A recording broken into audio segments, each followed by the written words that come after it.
2 years after breaking my heart, she came back, out of nowhere, apologizing, begging, acting like nothing had happened. But why now? I had moved on. New life, new love. And yet, she stood there, wanting a second chance. I should have ignored her.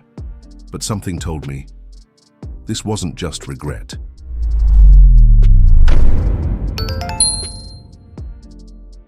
It all started at a party I didn't even want to go to. You know those nights when you just feel like staying home, but a friend convinces you otherwise? That was me. I wasn't the kind of guy who thrived in loud environments, crowds, flashing, lights, endless small talk. Not my thing. But then she walked in. Vanda. She had this energy that made the entire room feel like it revolved around her. The way she laughed, the way she moved, it was impossible not to notice her. And somehow, against all odds, we ended up talking. Just a casual chat at first, but there was something about her that pulled me in. Vanda was everything I wasn't. Bold, spontaneous, unpredictable. While I planned my weeks down to the hour, she lived in the moment, making decisions on a whim. It was exhilarating at first, like stepping into a world completely different from mine. She made me feel alive, in a way I hadn't before, like I was experiencing life in full color for the first time. We clicked fast, maybe too fast. Before I knew it, I was falling. Hard. And I thought she was falling too. For a while, it felt like we balanced each other. I grounded her, and she brought me out of my shell. She dragged me to rooftop bars, last-minute road trips, and wild adventures. I never would have gone on alone, and I loved it. I loved her. Even when she'd tease me for always needing a plan or rolling her eyes when I checked my schedule before agreeing to something. She called me her stable one, and back then, I thought it was a compliment. Looking back, maybe I should have seen the signs. The way she'd get restless, always looking for the next thrill. The way she'd say things like, I hate feeling trapped, or I just want to live. I ignored it, told myself it didn't matter. But the truth was I wanted different things. I just wasn't ready to admit it yet. Not until it was too late. At first, our differences felt exciting, like two puzzle pieces that weren't supposed to fit but somehow did. I was structured, careful with my time, always thinking 10 steps ahead. Vanda? She thrived in chaos. No plans, no commitments, just instincts and impulse. She'd wake up one morning and decide she wanted to go to the beach, no matter if I had work, no matter if it was a Tuesday. Come on, Alex, what's the worst that could happen? She'd say, eyes sparkling with adventure. And I'd go because how could I say no to her? But deep down, I knew I was bending more than I should. The late nights started piling up. Vanda loved parties, the kind that lasted until sunrise. At first, I tried keeping up, thinking maybe I just needed to loosen up. But there was always another party, another reason to stay out just a little longer. It wasn't just about the exhaustion, it was about the way she needed it. If I ever suggested a quiet night in, she'd sigh, roll her eyes.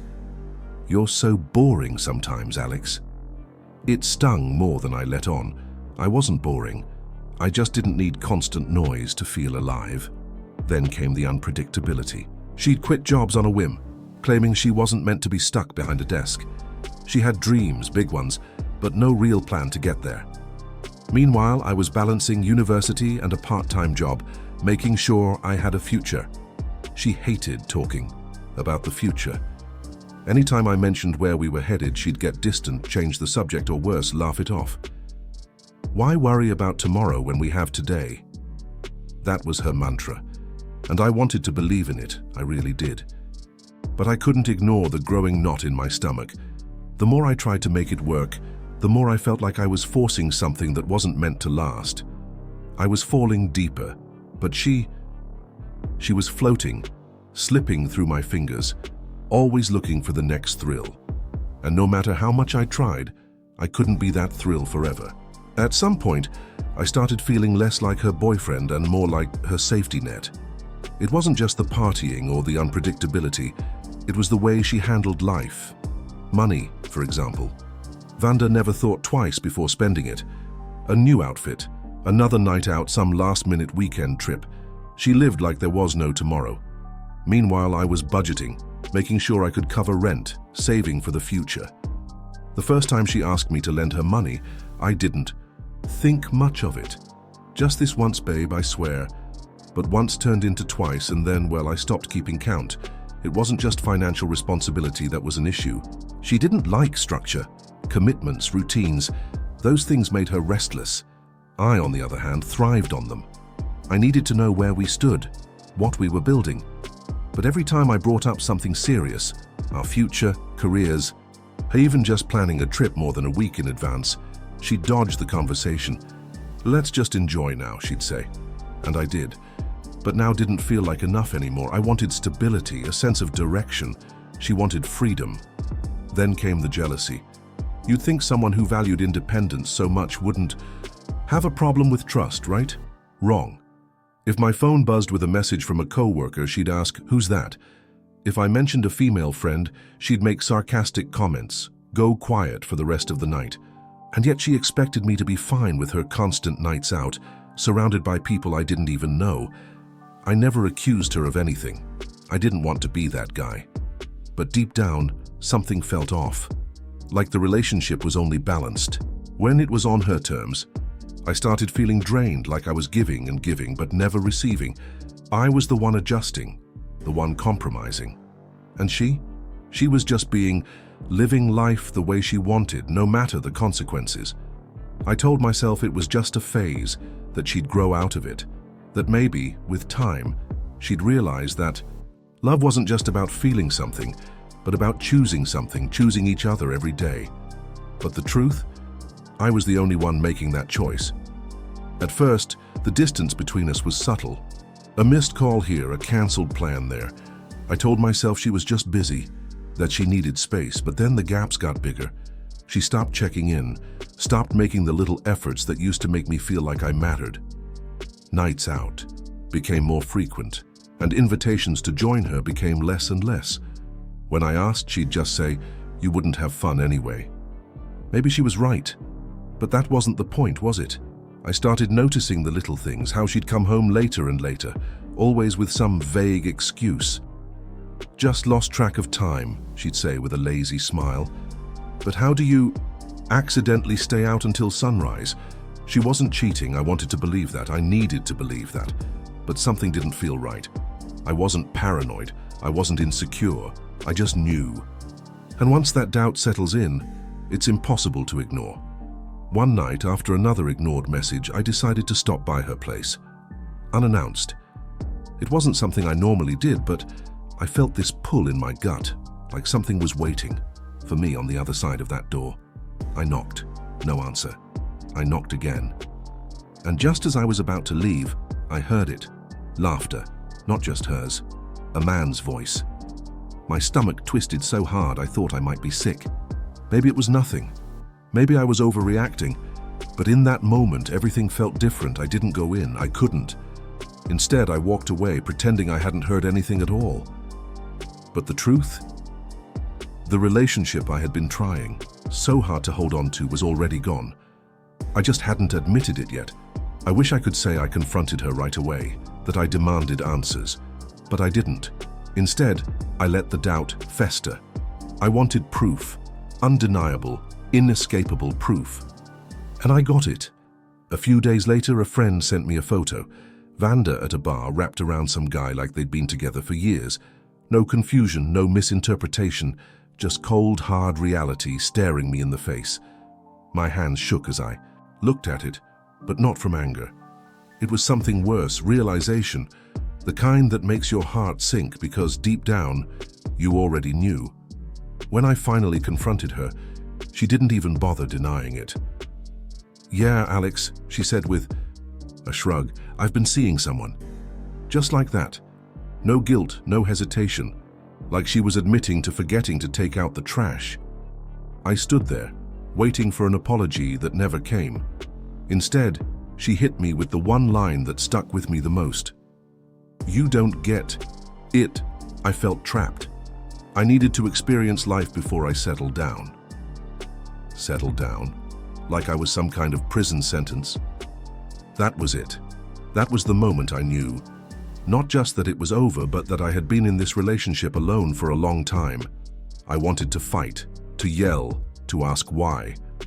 But what was the point? She had already made up her mind. So I just nodded, said okay, and walked away. No dramatic goodbye, no last words, just silence.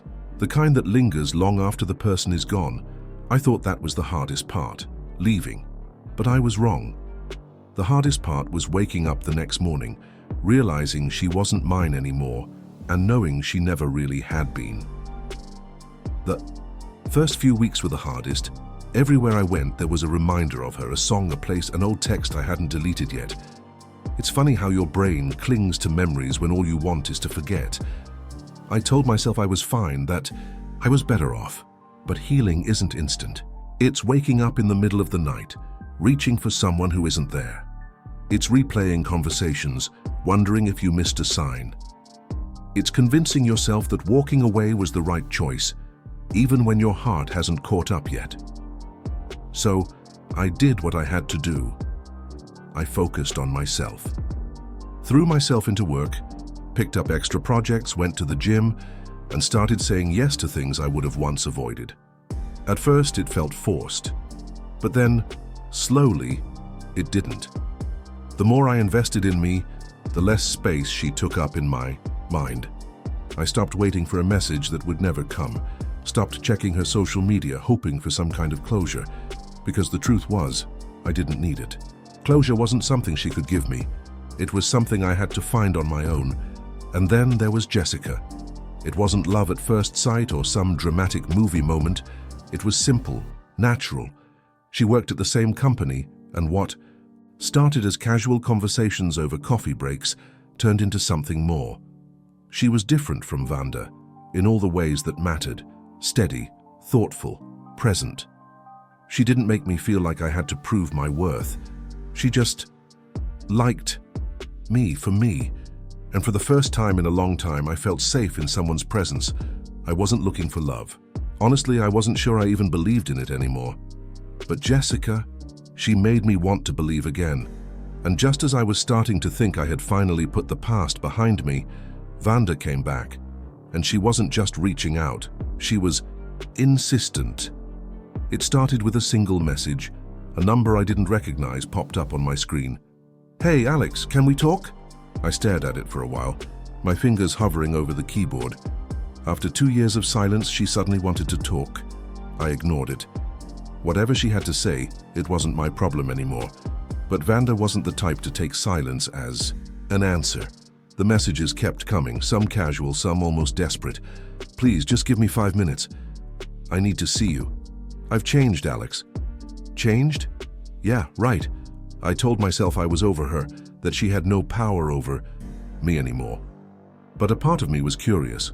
What did she want? Was this guilt? Regret? Some last-ditch attempt to undo the past? Jessica noticed I was distracted, and when I finally told her what was happening, she just shook her head. "She doesn't deserve space in your life, Alex." And she was right. But still, I agreed to meet her. Just once, to get answers. At least that's what I told myself. When I walked into the cafe, there she was. Same confident posture, same captivating smile. But something was different. Her eyes weren't as bright, her energy not as effortless. She looked tired.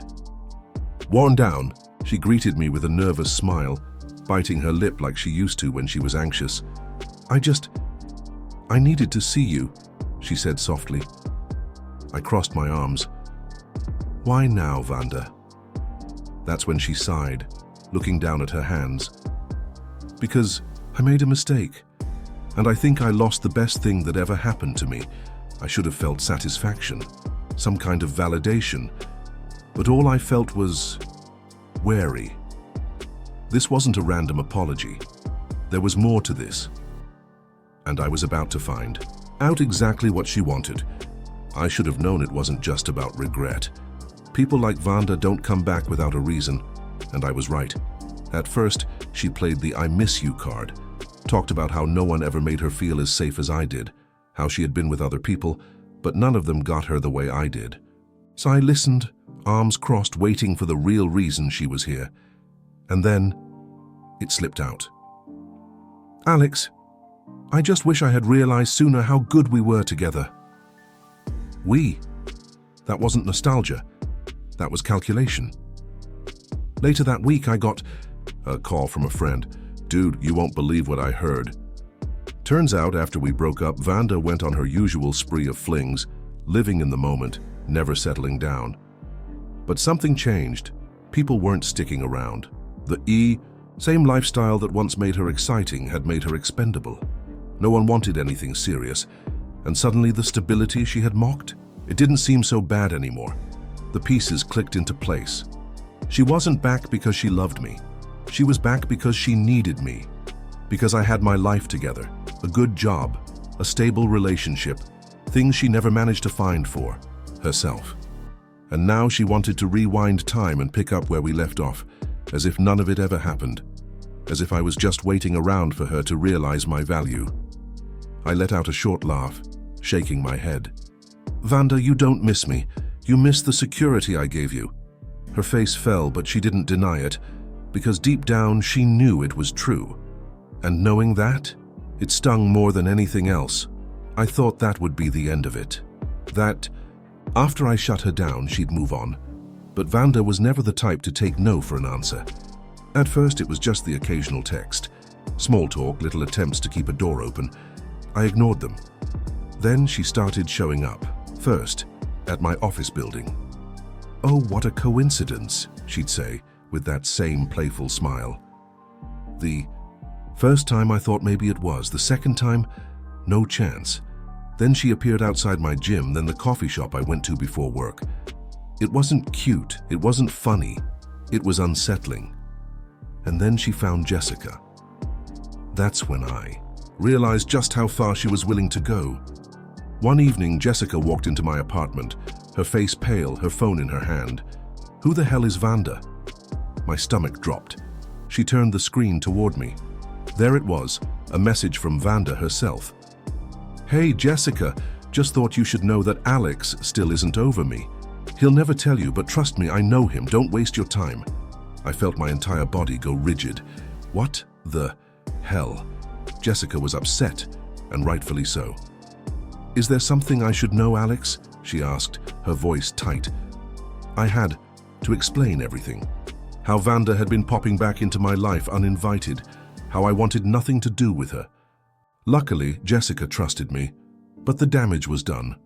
Vanda wasn't just being desperate, she was trying to sabotage my life. That was it. I had given her the benefit of the doubt, assumed she'd let go eventually. But now, she was crossing lines. She wasn't just an ex who couldn't move on, she was a problem that needed to be dealt with. And this time, I wasn't playing nice. I knew I had to end this once and for all. So, I sent her a message. "Let's talk. One last time." She agreed instantly, as if she had been waiting for this moment. We met at a quiet cafe, and the second she walked in, I could tell she thought she had won. That smug little smile, the confident sway in her step. She actually believed I was about to cave. But I wasn't here to negotiate. I was here to end, and I got straight to the point.